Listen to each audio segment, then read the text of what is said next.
ಶಾಸಕ ಅಭಯ್ ಪಾಟೀಲ್ ದೆಹಲಿಯ ಶಾಸಕ ಅನಿಲ್ ಝಾ ಪ್ರಯಾಣಿಸುತ್ತಿದ್ದ ಕಾರ್ ಭೀಕರ ಅಪಘಾತ. ಬೆಳಗಾವಿ ಶಾಸಕ ಅಭಯ್ ಪಾಟೀಲ್ ಹಾಗೂ ದೆಹಲಿಯ ಶಾಸಕ ಅನಿಲ್ ಝಾ ಪ್ರಯಾಣಿಸುತ್ತಿದ್ದ ಕಾರು ದೆಹಲಿಯ ಐಟಿಒ ಬಳಿ ಭಾನುವಾರ ರಾತ್ರಿ ಅಂದರೆ ಆಗಸ್ಟ್ 23, 2026ರಂದು ಅಪಘಾತಕ್ಕೀಡಾಯಿತು. ಈ ಅಪಘಾತದಲ್ಲಿ ಇಬ್ಬರು ಶಾಸಕರು ಸೇರಿದಂತೆ 6 ಜನರಿಗೆ ಸಾಧಾರಣ ಗಾಯಗಳಾಗಿದ್ದು, ಎಲ್ಲರೂ ಪ್ರಾಣಾಪಾಯದಿಂದ ಪಾರಾಗಿದ್ದಾರೆ.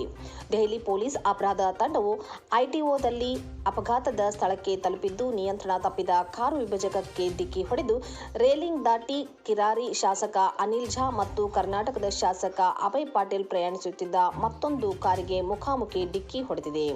ದೆಹಲಿ ಪೊಲೀಸರ ಪ್ರಕಾರ ಘಟನೆಯಲ್ಲಿ ಭಾಗಿಯಾದ ಎಲ್ಲ ವ್ಯಕ್ತಿಗಳಿಗೆ ಸಣ್ಣಪುಟ್ಟ ಗಾಯಗಳಾಗಿದ್ದು, ಅವರನ್ನು ಎಲ್ಎನ್ಜೆಪಿ ಆಸ್ಪತ್ರೆಗೆ ದಾಖಲಿಸಲಾಗಿದೆ. ಎಲ್ಲರ ಸ್ಥಿತಿ ಸ್ಥಿರವಾಗಿದೆ.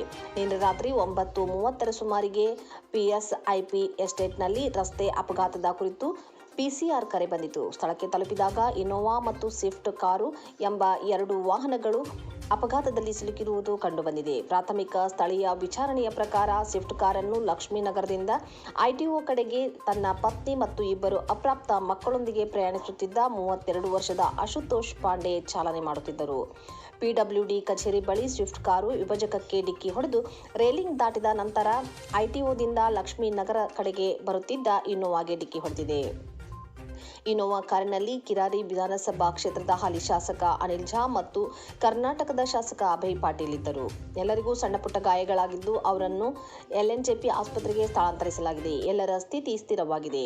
ಅಗ್ನಿಶಾಮಕ ದಳ ಸ್ಥಳಕ್ಕೆ ಕರೆಸಲಾಯಿತು ಮತ್ತು 2 ವಾಹನಗಳನ್ನು ರಸ್ತೆ ಮಾರ್ಗದಿಂದ ತೆಗೆದುಹಾಕಲಾಯಿತು. ಹೆಚ್ಚಿನ ತನಿಖೆ ದೆಹಲಿ ಪೊಲೀಸರಿಂದ ನಡೆಯುತ್ತಿದೆ.